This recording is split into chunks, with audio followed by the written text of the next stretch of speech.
और आज हम करने वाले हैं क्लास 12 के इंपॉर्टेंट टॉपिक्स नहीं इंपॉर्टेंट क्वेश्चन करने वाले हैं और 27 क्वेश्चन रहेंगे।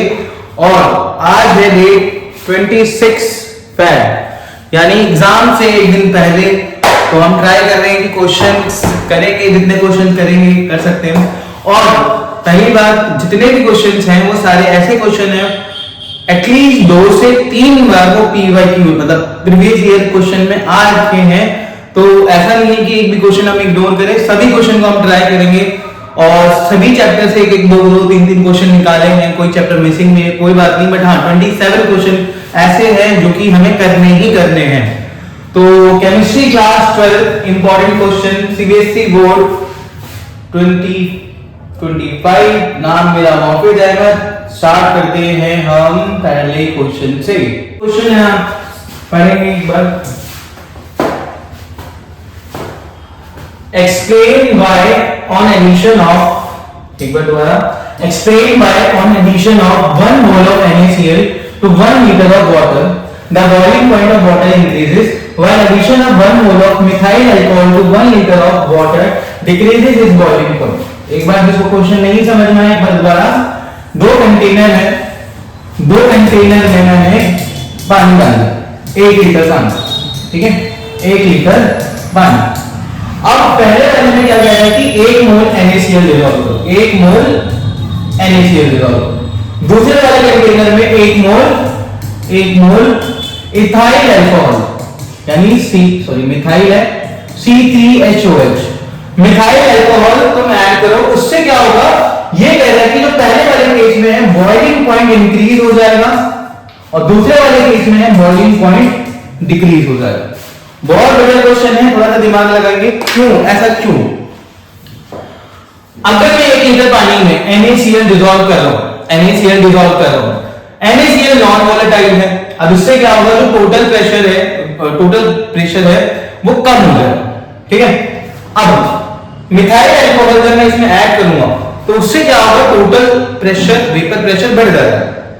अब बॉइलिंग पॉइंट की डेफिनेशन क्या है, जिस टेंपरेचर पे प्रेशर वेपर प्रेशर लिक्विड का एटमॉस्फेरिक प्रेशर के बराबर हो जाता है उस टेंपरेचर पे बॉइल हो जाता है। अब जो इसका टेंपरेचर है वो कम हो गया, ठीक है, तो इसको ज्यादा टेंपरेचर देना पड़ेगा वेपर प्रेशर को बढ़ाने के लिए, इक्वल करने के लिए। जैसे नहीं समझ में आया, फॉर एग्जांपल मान लेते हैं कि एटमॉस्फेरिक प्रेशर 50 है, एक एटमॉस्फेरिक प्रेशर 50 है, फॉर एग्जांपल 50, इसका जो वेपर प्रेशर है 30 हो गया और इसके ऐड करने से, क्योंकि ये नॉन वोलेटाइल है तो नॉन वोलेटाइल ऐड करेंगे तो प्रेशर कम हो गया। मैं कह रहा हूं इसका प्रेशर 40 हो गया, तो दोनों का वेपर प्रेशर, इसका NaCl और इसका ये, अब दोनों को वेपर प्रेशर को मेरे को एटमॉस्फेरिक प्रेशर के बराबर करना है, ठीक है। तो मैं क्या करूंगा भाई, इसमें ज्यादा टेंपरेचर बढ़ाना पड़ेगा, इसमें कम टेंपरेचर बढ़ाना पड़ेगा, समझ में आया। तो इसके सिर्फ 10 वेपर प्रेशर बढ़ाने, इसके 20 वेपर प्रेशर बढ़ाने, तो इसमें तो ज्यादा टेंपरेचर देना पड़ेगा तो बॉइलिंग पॉइंट बढ़ गया, इसमें कम टेंपरेचर देना पड़ेगा तो बॉइलिंग पॉइंट कम हो गया। तो सिंपल सा आंसर है कि नॉन वोलेटाइल सॉल्यूट ऐड करूंगा तो वेपर प्रेशर डिक्रीज होगा, ज्यादा टेंपरेचर देना पड़ेगा सेम मतलब एटमॉस्फेरिक प्रेशर के बराबर लाने पे। इसमें जो ये मैंने यूज किया है ये वोलेटाइल है, वोलेटाइल का मतलब इसके वेपर ज्यादा बनेंगे, तो वेपर जब ज्यादा बनेंगे तो क्या होगा, एटमॉस्फेरिक प्रेशर के जल्दी पास में आ जाएगा तो बॉइलिंग पॉइंट इसका कम होगा। तो एक बार ये क्वेश्चन पढ़ लेना, ठीक है, क्वेश्चन पढ़ लेना, समझ लेना, बाकी बाद में हम बात तो करेंगे। तो इस सेकंड क्वेश्चन पे थोड़ा ध्यान देंगे, कोई भी थोड़ा सा उत्तर रहता है। Explain the following phenomenon with the help of Henry law. भाई हेनरी लॉ क्या है, पहली बात तो ये क्लियर करो हेनरी लॉ है क्या। Partial pressure of a gas directly proportional to mole fraction या फिर solubility. Partial pressure of a gas या pressure of a gas directly proportional to solubility. भाई जितना ज्यादा प्रेशर होगा उतना ज्यादा सॉल्युबिलिटी होगी गैस की, जितना कम प्रेशर होगा उतना कम सॉल्युबिलिटी होगी। तो उस रिलेटेड, उस टॉपिक से रिलेटेड 2-3 क्वेश्चन लिखे हुए हैं, इसको पढ़ना। क्वेश्चन हम थोड़ा सा ध्यान देते हैं क्वेश्चन की तरफ। Painful condition known as band.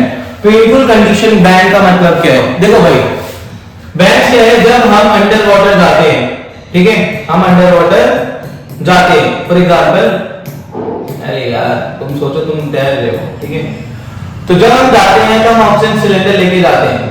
अब ये ऑक्सीजन सिलेंडर में क्या होती है, गैस होती है, तो जब हम ये गैस लेंगे तो उसमें क्या होता है, हम नाइट्रोजन गैस भी फील करते हैं क्योंकि प्योर ऑक्सीजन तो ले नहीं सकते, तो नाइट्रोजन गैस भी फील करते हैं। अब क्या है कि जो प्रेशर ज्यादा है तो सॉल्युबिलिटी ज्यादा हो जाती है, तो वो गैस सॉल्युबल हो जाते हैं। बट जैसे ही हम वापस आते हैं बाहर की तरफ तो प्रेशर सडनली डिक्रीज होता है, तो प्रेशर सडनली डिक्रीज होगा तो सॉल्युबिलिटी भी डिक्रीज होगी। अब सॉल्युबिलिटी डिक्रीज होगी तो जो डिसॉल्व गैसेस थी यानी मिक्स गैसेस थी वो ब्लड कैपिलरी की तरफ आती हैं, ब्लड कैपिलरी को ब्लॉक कर देती हैं, ठीक है। उसी कंडीशन को इसने क्या बोला है, बेंड्स। तो painful condition known as bend, ये तुम्हें समझाना था कि जब हम डीप सी वाटर जाते हैं तो प्रेशर ज्यादा हो जाता है, सॉल्युबिलिटी ज्यादा हो जाती है, जब हम वापस आते हैं तो प्रेशर कम हो जाता है, सॉल्युबिलिटी कम हो जाती है, तो सारी गैसेस ब्लड कैपिलरी से निकलती है, ब्लॉक हो जाती है, इसको बेंड्स बोलते हैं, ठीक है। Feeling of weakness and discomfort breathing at high altitude. भाई हाई एल्टीट्यूड का मतलब है मैं यहाँ पे रहता हूँ, ठीक है, मैं पहाड़ पे चला गया, यहाँ पे मेरे को क्या होगा, एल्टीट्यूड सिकनेस होगा। अब पॉइंट क्या है कि यहाँ पे प्रेशर ज्यादा है, एटमॉस्फेरिक प्रेशर ज्यादा है, तो भाई सॉल्युबिलिटी गैसेस की ज्यादा है, मैं ज्यादा सांस लेगा। सडनली मैं यहाँ जाऊंगा तो क्या होगा, प्रेशर डिक्रीज होगा, प्रेशर डिक्रीज होगा तो ऑक्सीजन की सॉल्युबिलिटी कम होगी, ऑक्सीजन की सॉल्युबिलिटी कम होगी तो हमारी बॉडी को दिक्कत होगी, समझ में आ रहा है। तो अगर मेरी बॉडी को ऑक्सीजन कम मिल जाए तो वो मेरे लिए क्या है, एल्टीट्यूड सिकनेस। एल्टीट्यूड क्या है, सिकनेस, ठीक है। अब अगला क्वेश्चन है, why soda water bottle kept at room temperature freeze from rocking. Why soda water bottle kept at room temperature freeze. Freeze का मतलब अब सडनली क्या है कि जो बोतल है उसको अंडर हाई प्रेशर पैक करा है, तो प्रेशर ज्यादा होने से सॉल्युबिलिटी ज्यादा है। अब तुम धक्का न डाले तो क्या हो जाता है, प्रेशर सडनली डिक्रीज हो जाता है, तो सॉल्युबिलिटी कम हो जाएगी, वो सारी गैसेस निकलती हैं, वो लिक्विड के साथ निकलेगी, वो इसी को बोलते हैं हम फेज। समझ में आया। एक बार ये क्वेश्चन देखो, answer. How does sprinkling of a salt help in clearing the snow covered road in hilly areas, ठीक है, एंड एक्सप्लेन द फिनोमेनन। देखो भाई मैं स्विट्जरलैंड में ऐसे घूम रहा हूँ, ठीक है, ये बड़े बड़े पहाड़, अब यहाँ पे क्या है, स्नो बहुत उड़ाती है, स्नो स्नो स्नो स्नो, तो स्नो बहुत उड़ाती है, पूरा रोड ब्लॉक हो जाता है, गाड़ियां चल नहीं पाती है। तो how does sprinkling of a salt help in clearing snow covered road in hilly areas. भाई हिली एरियाज में अगर मेरे को सड़क पे सिर्फ स्नो निकालना है तो मुझे क्या करना पड़ेगा, मुझे करना पड़ेगा बर्फ पिघल जाए, बर्फ पिघल जाए, समझ में आ रहा है। और बर्फ पिघलने का मतलब है मैं चाहता हूं कि वो बर्फ फ्रीज ना हो, क्या ना हो, फ्रीज। दोनों में डिफरेंस है, मेल्टिंग और फ्रीजिंग में डिफरेंस है। मेल्टिंग का मतलब पिघलना और फ्रीजिंग का मतलब जमना। तो मैं ये चाहता हूं कि अगर बर्फ पिघल जाए तो साफ हो जाएगा, इसका मतलब मैं नहीं चाहता कि वो फ्रीज हो, ठीक है। अब हिली एरियाज पे ऑलरेडी टेम्परेचर कम होता है, तो टेम्परेचर कम होने की वजह से पानी जो है बर्फ बन जाता है। बट अगर मैं चाहूं कि और टेम्परेचर कम मिले उसको, मतलब फ्रीज होने के लिए और कम टेम्परेचर चाहिए, तो अब रूम जो भी वहां पे टेम्परेचर है वो इतना है, और अगर इसको और फ्रीज होना है तो और टेम्परेचर कम करना पड़ेगा। तो अगर मैं इसके फ्रीजिंग पॉइंट में डिप्रेशन कर दूं, डिप्रेशन का मतलब कुछ कमी कर दूं, तो हो सकता है, ठीक है, कि वो फ्रीज ही ना हो पाए, टेम्परेचर और कम कर दे तो डिप्रेशन इन फ्रीजिंग पॉइंट बोलते हैं। अब करें क्या, जब हम सॉल्ट इसमें ऐड करते हैं, ये सॉल्ट ऐड इसमें करते हैं, उस सॉल्ट को उसमें ऐड करने से क्या होता है कि जो वेपर प्रेशर होते हैं थोड़े से डिक्रीज हो जाते हैं। सॉल्ट को उसमें ऐड करने से क्या होता है, वेपर प्रेशर, टॉपिक पढ़ना, फ्रीजिंग पॉइंट वाला टॉपिक है। तो सॉल्ट को ऐड करने से, देखो मैं सारी कहानी खत्म करता हूं, सॉल्ट को स्नो में ऐड करने पर उसका फ्रीजिंग पॉइंट रिड्यूस हो जाता है। अगर उसका फ्रीजिंग पॉइंट रिड्यूस हो गया तो वो और कम टेम्परेचर पे फ्रीज होगी, मतलब जो अभी टेम्परेचर है उस पे वो मेल्ट होना चालू हो जाएगी, समझ में। इसलिए सॉल्ट को स्नो में ऐड करते हैं ताकि उसका फ्रीजिंग पॉइंट डिक्रीज हो जाए, डिप्रेस हो जाए, समझ में आ रहा है। तो अब हम अगले क्वेश्चन की तरफ बढ़ेंगे। अगला क्वेश्चन है, calculate the mass of NaCl to be dissolved in 37.2 gram of water lower the freezing point by 2 degree Celsius. भाई जल्दी से देखते हैं, calculate the molar mass of NaCl। अच्छा, मोलर मास की मास निकालना है, तो यानी WB निकालना है, यार इतना WB निकालना है। मोलर मास दे रखे हैं MB, ठीक है, कितना है 58.5 to dissolve in 37 gram of water, यानी WA कितना है 37.2 gram to lower the freezing point by 2 degree Celsius. तो डेल्टा टीएफ क्या आ गया 2 degree Celsius. assuming that NaCl undergo complete dissociation। भाई यहाँ से वेंटर फैक्टर ऐड हो जाता है। अगर डिसोसिएशन हो रहा है तो ये Na प्लस और Cl नेगेटिव में बनेगा, यानी I की वैल्यू क्या हो जाएगी 2, दो आयन बने। तो एक फॉर्मूला है delta TF equal to IKFN, ठीक है। KF दे रखा है 1.86। भाई पहले तो इसका फॉर्मूला एक्सपेंड करो, delta TF equal to I into में KF इंटू में WB/MB इंटू में WA इंटू में 1000। अगर ये ग्राम में ले गए, मुझे निकालना है ये, मैं सबको इधर दे देता हूं। तो डेल्टा TF इंटू में ये दोनों डिवाइड में MB इंटू में WA, इधर आ जाएगा I और KF मल्टीप्लाई में इधर डिवाइड में आ जाएगा, ठीक है। और 1000 भी वहां मल्टीप्लाई में यहाँ डिवाइड में आ जाएगा, बचेगा WB, WB निकल जाएगा। डेल्टा TF क्या है 2 डिग्री और MB कितना है और 58.5, WA कितना है ये रहा 37.2 और अपना ये क्या है I की वैल्यू कितनी है वो भी 2 है ना। KF कितना है 1.86 इंटू में 1000। भाई यहाँ पे स्क्रीनशॉट लो, कैलकुलेट करो, आंसर निकालो, ग्राम में लिख देना, ठीक है। क्वेश्चन है, इंपॉर्टेंट है और कई बार आया हुआ है, ऐसा नहीं कि अपने मन से हम बोल रहे हैं, आया हुआ क्वेश्चन है, ठीक है। अब थोड़ा हम बढ़ते हैं, स्क्रीनशॉट ले लेना, ठीक है। अब अगला बढ़ते हैं, हाँ बहुत बढ़िया क्वेश्चन।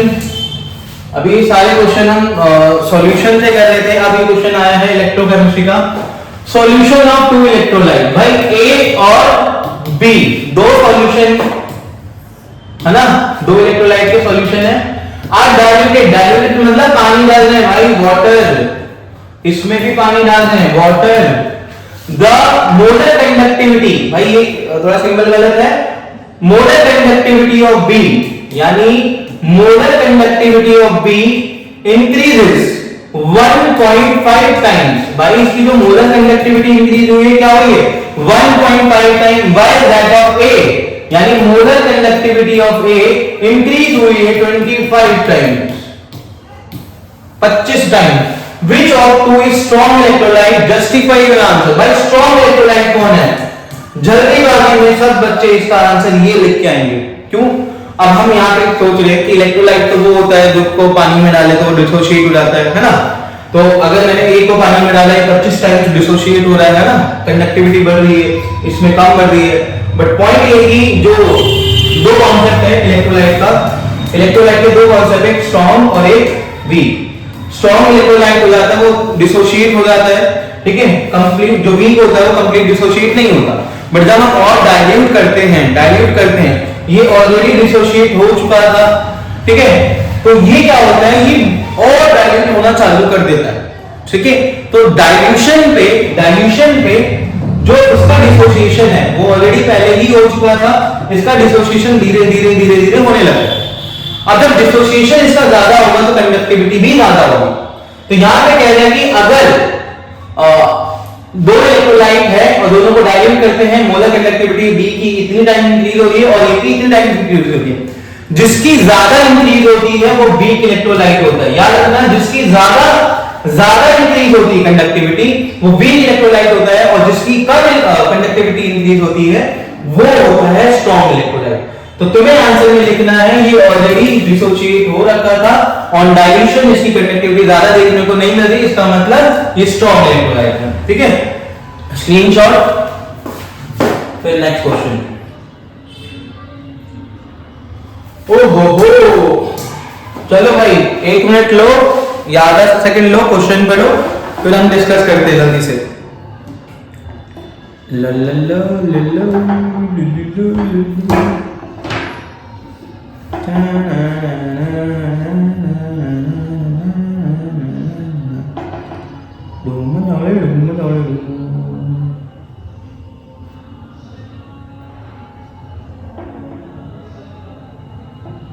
चलिए start.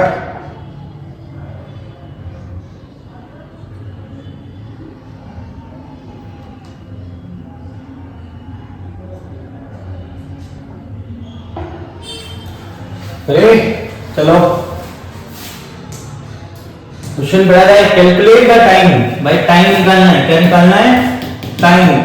Deposit 1.7 gram of copper, 1.7 gram of copper, W 1.7 gram at cathode when a current, current का मतलब I 2 ampere was passed through solution of copper sulfate। ठीक है, molar mass of copper Mb 63.5। ठीक है, बहुत बढ़िया। अब हमें पता है कि इसमें Faraday first law of electrolysis लगेगा, उसका फॉर्मूला क्या है? और W इक्वल टू ZIT, है ना? Z क्या होता है? अच्छा,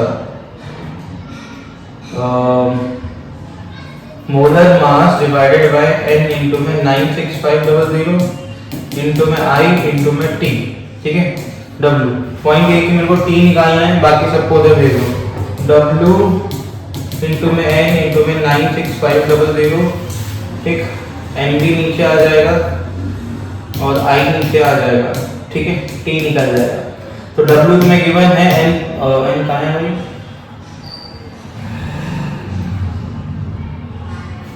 इससे पता चलेगा, दो आयन मिलेंगे, n की वैल्यू 2 हो जाएगी।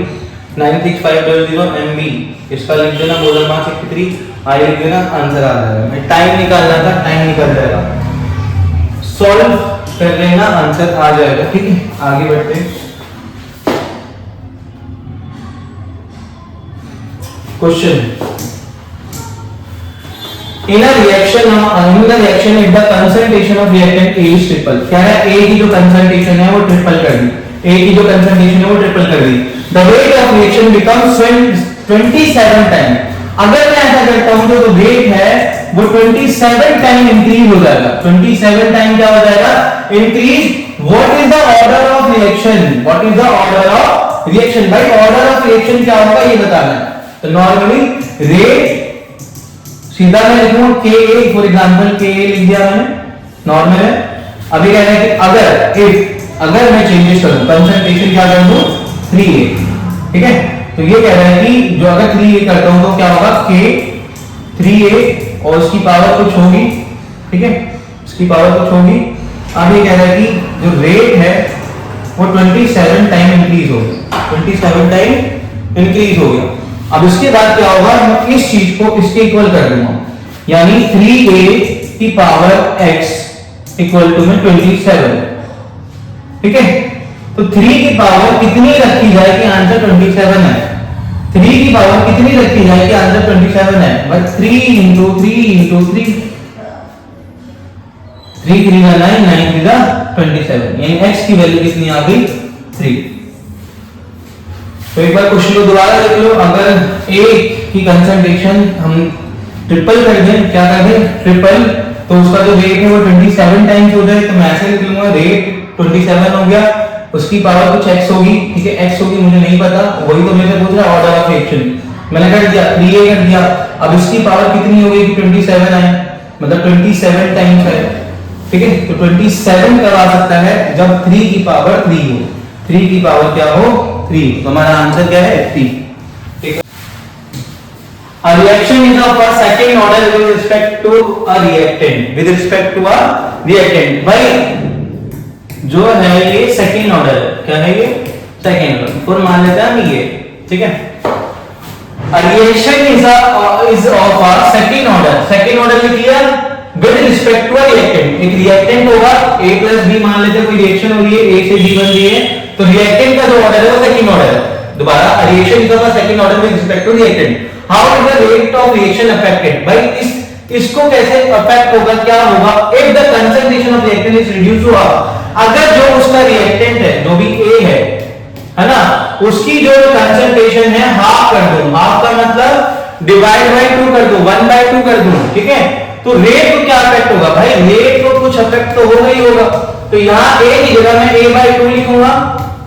ठीक है, उसका जो स्क्वायर है वो लिखूंगा, A का स्क्वायर, ठीक है, और 2 का स्क्वायर, 2 का स्क्वायर 4। ये होगा 1/4 में साइड लिया हुआ, 1/4 K इंटू में A का स्क्वायर, तो वैसे ही रहेगा। तो भाई ये तो पहले भी था, रेट तो पहले भी था, तो मैं ये लिख सकता हूं 1/4 into rate of first first leg लिख देता हूं, इसको सेकंड लेग लिख देता हूं। तो जो मैं यहाँ पे आंसर लिखने वाला हूं, यहाँ पे लिखूंगा जो रेट ऑफ रिएक्शन है 1/4 टाइम डिक्रीज हो जाएगी, रिड्यूस हो जाएगी, ये आंसर है, रिड्यूस हो जाएगी। ठीक है, a reaction is of a second order with respect to a reactant, how is the rate of reaction affected if the concentration of the reactant is reduced to half? अगर मैं concentration half कर दूंगा तो rate becomes 4 times कम हो जाएगी। ठीक है, तो ये हमारा इतने का आंसर, इतने का आगे मैं करने वाला हूं, इतने का स्क्रीनशॉट ले लो, फिर मैं बढ़ता हूं आगे की तरफ। चलो, अब what is the unit of rate of constant of reaction? भाई यूनिट क्या होगी? पहली बात तो ये सेकंड ऑर्डर था, क्या था? सेकंड ऑर्डर, है ना? तो सेकंड ऑर्डर का मेरे को यूनिट लिखना है, यूनिट लिखना है। याद हो कि भाई जीरो ऑर्डर हो, फर्स्ट ऑर्डर हो या सेकंड ऑर्डर हो, यूनिट लिखने का एक शॉर्टकट है। यूनिट कैसे लिखा जाता है किसी भी चीज का? सबसे पहले यहां पर लिखोगे कंसंट्रेशन, ठीक है, नीचे यहां लिखोगे टाइम, यहां लिखोगे कंसंट्रेशन और उसकी पावर x प्लस वाई। अब ये x प्लस वाई क्या है? ये ऑर्डर है। क्या है? ये ऑर्डर है। मान लेते हैं को जीरो ऑर्डर या फर्स्ट ऑर्डर या सेकंड ऑर्डर की यूनिट निकालने के लिए बोला, मेरे को नहीं पता है, तो मैं एक जनरल फॉर्मूला याद करूंगा, कंसंट्रेशन अपन में टाइम कंसंट्रेशन और उसकी पावर होगी x प्लस वाई, जो भी ऑर्डर होगा। अगर ये जीरो ऑर्डर है तो यहाँ पे x प्लस वाई की वैल्यू जीरो आएगी, और किसी की भी पावर जीरो हो तो आंसर 1 होता है, तो ये वाला टर्म गायब होता है। अगर फर्स्ट ऑर्डर है तो 1 रखूंगा, 1 मतलब नॉर्मल, सेकंड ऑर्डर है तो 2 रखूंगा। अभी फिलहाल मेरे को क्या करना है?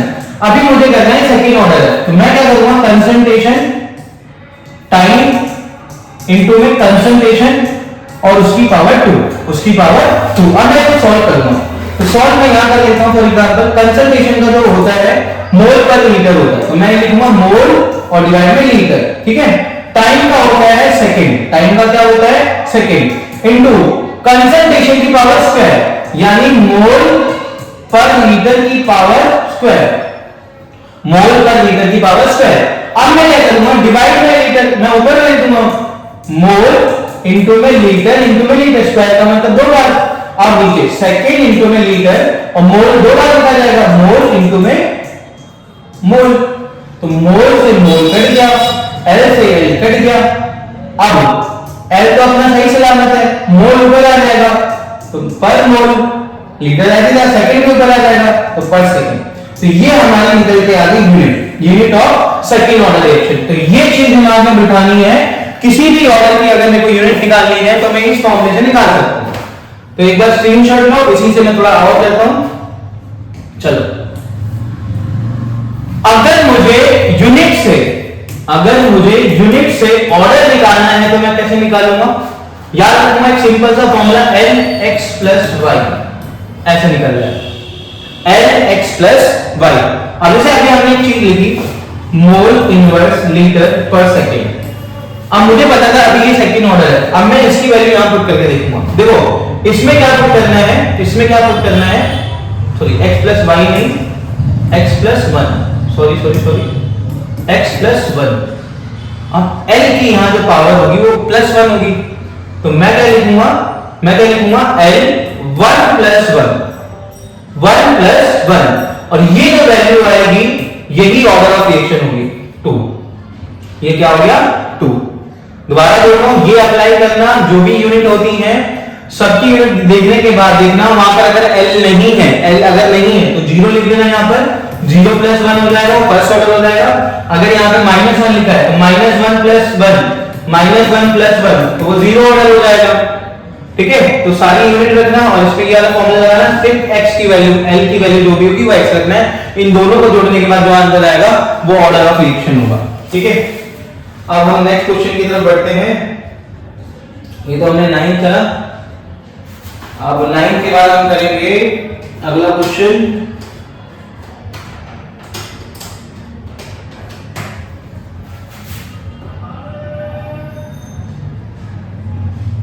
अच्छा, वो 8 तरह है, अब 9 करेंगे। भाई ये वाला क्वेश्चन तो ऐसा है, कई बार रिपीट हुआ है, अब थोड़ा ध्यान देंगे इस क्वेश्चन पे, कोई बात नहीं, थोड़ा सा सदमे लेने दो इसको। चलो चालू करें। ठीक, क्वेश्चन को पढ़ेंगे सबसे पहले। पोलर रिएक्शन रिएक्शन लिखे, यहां से ये बन रहा है, यहां से ये बन रहा है, एक रिएक्शन लिख दी। The proposed mechanism is given below, मतलब वो जो पहली वाली रिएक्शन है वो एक स्टेप में नहीं हो रही, वो दो स्टेप में हो रही है। तो ये दोनों स्टेप यहां लिख रखे हैं, बहुत बढ़िया, दोनों स्टेप लिखे हुए हैं। ठीक, आगे हमसे क्या पूछ रहा है, right rate law for the reaction. भाई रेट लॉ उसका लिखा जाता है स्लो स्टेप का, किसका लिखा जाता है, स्लो स्टेप का, क्योंकि जो स्लो स्टेप होता है वही आरडीएस होता है। आरडीएस का मतलब रेट डिटरमाइनिंग स्टेप, ठीक है। तो जो इसका रेट लॉ लिखेंगे वो इन दोनों रिएक्शन के स्लो स्टेप का लिखेंगे। तो स्लो स्टेप में रिएक्टेंट क्या है, क्योंकि रेट लॉ लिखा जाता है directly proportional to concentration of reactant, तो स्लो स्टेप का जो रिएक्टेंट है वो ये होगा। तो इसका मतलब मैं रेट लिखूंगा H2O2 और I नेगेटिव, नेगेटिव है नहीं है अभी लिखा नहीं है, वो दिख नहीं रहा, बट हाँ अगर नेगेटिव होगा तो नेगेटिव लिख देना। तो फर्स्ट का आंसर ये हो गया रेट। अच्छा सेकंड पूछ रहा है, ये तो हो गया। सेकंड पूछ रहा है what is overall order of reaction. भाई ऑर्डर जो लिखा जाता है वो भी स्लो स्टेप का ही लिखा जाता है, और ऑर्डर का मतलब होता है जो भी कंसंट्रेशन ऑफ रिएक्टेंट है, जो इनकी पावर होती है x + y, ये x है और ये y है, उनको जोड़ देते हैं। अगर कुछ नहीं लिखा तो हम 1 ही अज्यूम करते हैं। तो ये हो गया सेकंड ऑर्डर रिएक्शन। ये क्या हो गया, second order reaction. Out of step 1 and step 2 which one is rate determining step. भाई यह साफ साफ है, जो स्लो स्टेप है वही रेट डिटरमाइनिंग स्टेप है, यानी कि फर्स्ट वाला इसका आंसर है। खत्म क्वेश्चन, आगे बढ़ते हैं। स्क्रीनशॉट ले रहे हैं, ले सकते हैं बड़े। चलो क्वेश्चन है out of Cu2Cl2 and CuCl2 which is more stable and why। इनमें से सबसे ज्यादा स्टेबल कौन है, सबसे ज्यादा स्टेबल कौन है। पहली बात ऑक्सीडेशन स्टेट पता करो, तुरंत की तुरंत ऑक्सीडेशन स्टेट पता करो। इसका जो ऑक्सीडेशन स्टेट होगा 2x + 1 - इनटू में 2 = में 0, सीधा सीधा निकाल सकते हो, x की वैल्यू +1 आ गई। इसमें निकालने बैठेंगे तो x की वैल्यू क्या आ जाएगी 2, यानी Cu2 पॉजिटिव और Cu +1। भाई अगर तुमने ये कॉन्सेप्ट पढ़ा हुआ Cu+1 और Cu+2 एक्सेप्शन था, ये ज्यादा स्टेबल होता है due to hydration energy, due to hydration energy. तो जिसमें हाइड्रेशन एनर्जी ज्यादा है वो ज्यादा स्टेबल है, वो कंपाउंड भी स्टेबल होगा, यानी CuCl2 ज्यादा स्टेबल होगा बिकॉज ऑफ हाइड्रेशन एनर्जी। ठीक है, अगला क्वेश्चन करते हैं, ये वाला।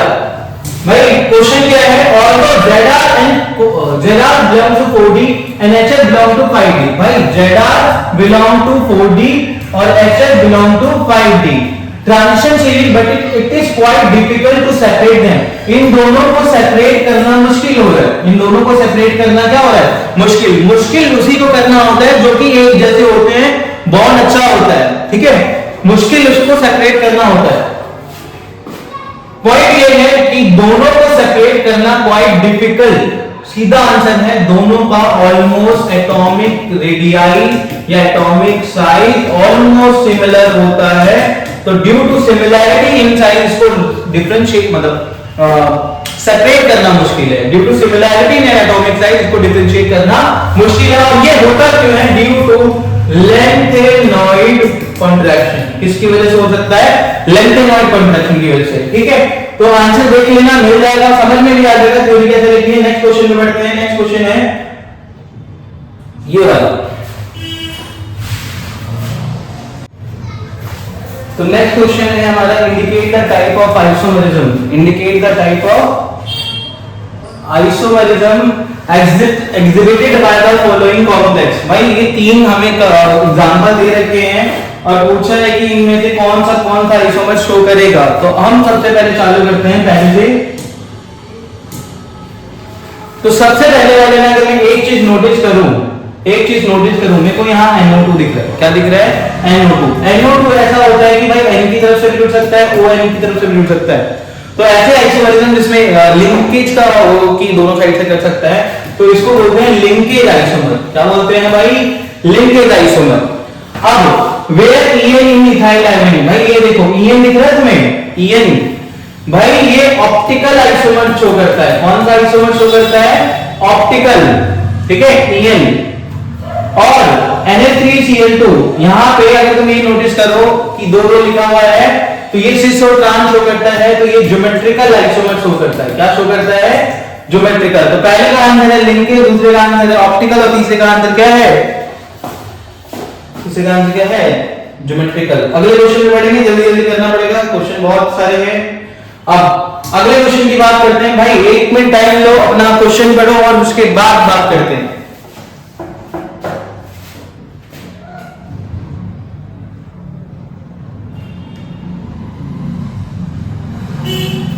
कर लिया? Right the education name of the complex. भाई अगर करना चाहते हो तो उससे वीडियो को पॉज करके कर सकते हो, ठीक है, ऑप्शन है तुम्हारे पास। अब right the education name of the complex, भाई इसका नाम लिखो। पहली बात CO और EN का नाम होता है इथाइलिन डायमीन या इथेन डायमीन, ठीक है, और ये होता है क्लोराइडो। तो भाई ये नाम में पहले आ रहा है, तो डाइक्लोराइडो, डाइक्लोराइडो, क्लोराइडो। अच्छा ये अगर तुम याद करो तो इथेन डायमीन, और जिसमें भी न्यूमेरिकल प्रीफिक्स आता है उसमें लगता है बेस सिस, ये सब है। तो बेस इथाइलिन डायमीन, ये लिख दिया। प्लैटिनम, और जब इसका ऑक्सीडेशन स्टेट निकालोगे तो 2 आएगा, क्या आएगा 2, ये इसका नाम हो गया। Draw structure of geometrical isomer of this complex. Geometrical का मतलब होता है सिस और ट्रांस। अब मेरे को सिस बनाना है, ट्रांस बनाना है। सिस में क्या होता है, सिमेट्री होती है, ठीक है, ट्रांस में सिमेट्री नहीं होती। मतलब सिस में तुम ये कह सकते हो कि सेम साइड पे होता है, ट्रांस में क्या होता है, अपोजिट साइड। बनाना किसका है, PT * CL। भाई PT बीच में रखो, Cl एक तरफ, Cl एक तरफ, तो दोनों क्या हो गया, सेम साइड हो गया, दोनों क्या हो गया, सेम साइड हो गया। ये मैं बोल सकता हूं कि ये सिस ट्रांसमस है। अब इसमें En है, भाई En के लिए तुम्हें क्या करना पड़ेगा, एक ऐसे डंडा बनाओ, En ऐसे बनाओ और थोड़ा सा घुमा दो। दूसरा सीधे सीधे डंडा बनाओ, En बनाओ और थोड़ा सा घुमा दो, बन गया। ये जो है वो सिस आइसोमर है। ट्रांस के लिए तुम्हें क्या करना है, PT बीच में रखना है, Cl एक इधर और एक इधर, और वो जो En है एक इधर, ऐसे En लिखो, ऐसे घुमा दो, और यहाँ पे ऐसे En लिखो, बस खत्म। तो ये वाला जो आइसोमर है वो ट्रांस है, वो वाला आइसोमर क्या है, सिस। अगले क्वेश्चन पे बढ़ते हैं। हाँ, क्वेश्चन को 1 मिनट लो, टाइम लो, पढ़ो क्या क्वेश्चन है। Suggest reason for the following feature of transition metal. The transition metal and their compounds are usually paramagnetic. भाई सिंपल है, इसमें ज्यादा दिमाग नहीं लगा। पैरामैग्नेटिक का मतलब है कि अनपेयर्ड इलेक्ट्रॉन होंगे। भाई डायमैग्नेटिक का मतलब होता है सारे पेयर्ड है, जो कि जिंक, कैडमियम, मरकरी 2-3 है एलिमेंट। अनपेयर्ड इलेक्ट्रॉन किसमें होते हैं, इन d ऑर्बिटल में होते हैं। इसी का जो मतलब यही रीजन है इसके पैरामैग्नेटिक होने का। तो अगर तुमसे पूछा कि transition metal and compound are usually paramagnetic, तो मैं आंसर नहीं दूंगा कि इनके d ऑर्बिटल में अनपेयर्ड इलेक्ट्रॉन होते हैं, इसी की वजह से होता है। अगला क्वेश्चन है, transition metal exhibit variable oxidation state. Variable का मतलब क्या होता है कि भाई बहुत सारे ऑक्सीडेशन स्टेट शो कर सकता है, बहुत सारे। और बहुत सारे का रीजन क्या है कि इलेक्ट्रॉन अगर यहां से वहां जंप कर ले, तो वो अलग अलग ऑक्सीडेशन स्टेट शो करता है। तो अगर ये बहुत सारे ऑक्सीडेशन स्टेट शो कर रहा है, इसका मतलब उसको जंप करना पड़ा था, इजी हो रहा है। तो n-1 d ऑर्बिटल जो और ns ऑर्बिटल है, इनकी सिमिलैरिटी बहुत होती है। एनर्जी की जो सिमिलैरिटी होती है, ढंग से नहीं लिख रहा हूं, जल्दी जल्दी लिख रहा हूं। एनर्जी की जो सिमिलैरिटी होती है बहुत ज्यादा होती है, मतलब बराबर होती है ऑलमोस्ट, इसलिए ये जंप जल्दी जल्दी करते हैं और बहुत सारे ऑक्सीडेशन स्टेट शो कर सकते हैं। तो मैं अगर रीजन में लिखूंगा तो रीजन में क्या लिखूंगा कि इनकी जो ऑर्बिटल की है सिमिलैरिटी इन एनर्जी होती है, इसी की वजह से ये वेरिएबल ऑक्सीडेशन स्टेट शो करता है। नेक्स्ट क्वेश्चन पढ़ो एक बार जल्दी से। Arrange the following complex in increasing order of conductivity. भाई इंक्रीजिंग का मतलब होता है कम और उससे ज्यादा और उससे ज्यादा, है ना, इंक्रीजिंग ऑर्डर। देयर सॉल्यूशन, भाई कंडक्टिविटी की बात करिए तो कंडक्टिविटी का मतलब है आयन या चार्ज। जहां ज्यादा आयन बनेंगे उसमें ज्यादा कंडक्टिविटी होगी। अगर यहां मैं कॉमा लगा दूं, ढंग से लगा नहीं कॉमा, एक बार थोड़ा सा पॉज करके देख लेना, कॉमा कॉमा कॉमा और यहां पे कॉमा नहीं। अगर मैं इसकी बात करूं, चलो मैं लिख देता हूं तुम्हारे लिए। पहले का जो है CONH3, ठीक है, थ्राइस Cl3 ब्रैकेट 1, ठीक है। दूसरा है CONH3 4 टाइम्स Cl2 और एक Cl बाहर। तीसरे का क्या है CONH3 6 ब्रैकेट 1 Cl3 बाहर। अगले का है CrNH3 5Cl ब्रैकेट 1 Cl2। इनके जितने ज्यादा आयन बनेंगे कंडक्टिविटी उतनी ज्यादा है। भाई आयन किसके बन सकते हैं जल्दी देखो, ये एक ही है भाई, इसके बाहर कुछ होता तो आयन बनता, तो ये इसका मतलब एक ही आयन रहेगा। ये अलग और ये अलग, तो ये और ये कितने हो गए 2, ये अलग और ये अलग, भाई ये अलग और 3 क्लोरीन है तो 4 बन गए, ये 1 और ये 2 तो 3 बन गए। तो सबसे ज्यादा आयन इस वाले में है बट सबसे कम इस वाले में। तो अगर मैं ऑर्डर की अरेंज करूं तो पहले मेरे को ये लिखना है, फिर ये लिखना है, फिर ये लिखना है, फिर ये लिखना है। समझ में आ गया? ये क्वेश्चन है, स्क्रीनशॉट लो, आगे बढ़े। ठीक है, 16 क्वेश्चन, ये शायद रिपीट हो गया है, सॉरी। तो अगले क्वेश्चन पे बढ़ते हैं। ये वाला क्वेश्चन पढ़े एक बार जल्दी से। Out of ortho and para nitrobenzene, ठीक है, ऑर्थो यानी ये, पैरा यानी ये, ठीक है, डाइब्रोमो यानी कि यहां भी ब्रोमीन होगा, यहां भी ब्रोमीन होगा, यहां भी ब्रोमीन होगा, यहां भी ब्रोमीन होगा। ये ऑर्थो डाइब्रोमोबेंजीन है, ये पैरा डाइब्रोमोबेंजीन है, ठीक है। बेंजीन के बॉन्ड ऐसे बन जाएंगे। विच है higher melting point, melting point किसका ज्यादा है, मेल्टिंग पॉइंट किसका ज्यादा है? भाई इस क्वेश्चन के लिए मुझे बस ये वर्ड देखना है कि सिमेट्रिकल कौन ज्यादा है, ठीक है। जो सिमेट्रिकल ज्यादा होता है वो इजीली फिट हो जाता है क्रिस्टल लैटिस में यानी सॉलिड में, और उसको तोड़ना उतना, मेल्ट करना उतना मुश्किल हो जाता है।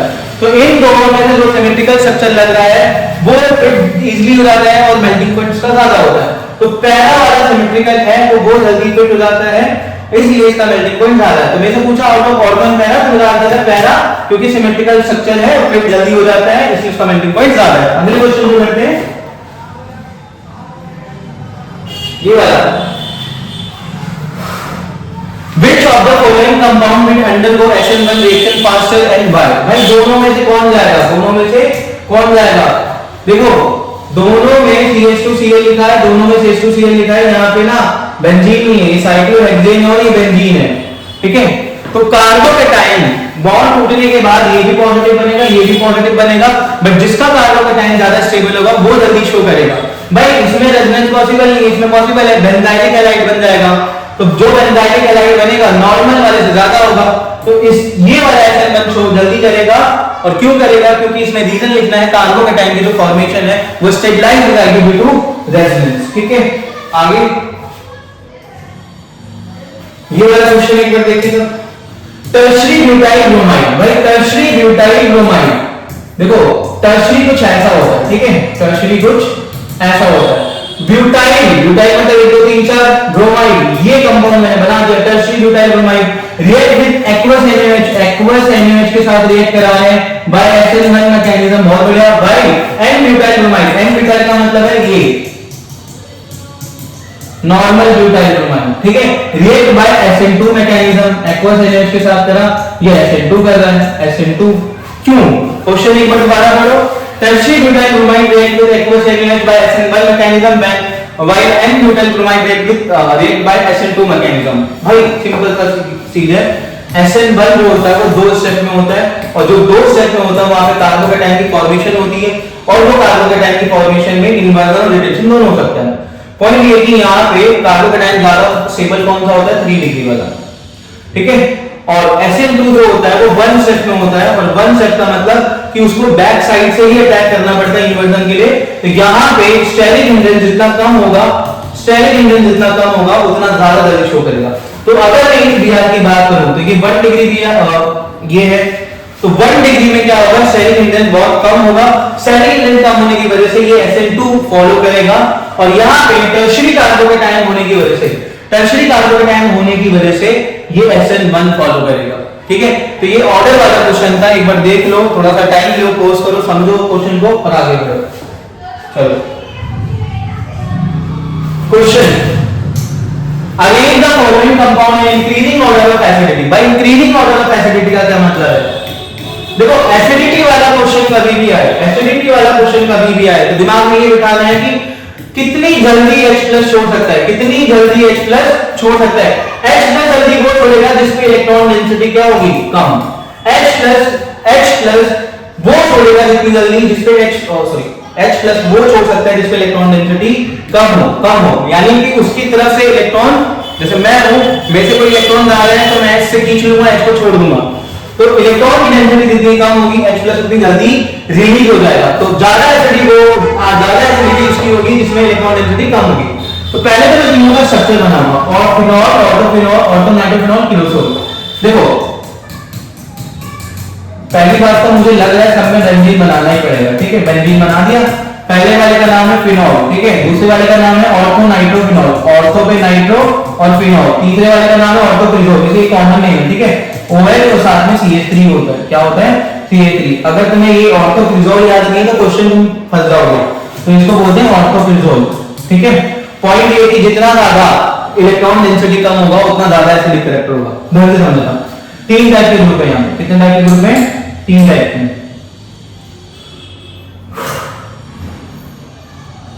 ठीक कंफ्यूज हो। ये वाला जो ग्रुप है ये इलेक्ट्रॉन विड्रॉइंग है। इलेक्ट्रॉन क्या है? विड्रॉइंग। ये वाला जो ग्रुप है वो इलेक्ट्रॉन डोनेटिंग है। और ये वाला क्या है? मेरे पास तो है ही नहीं।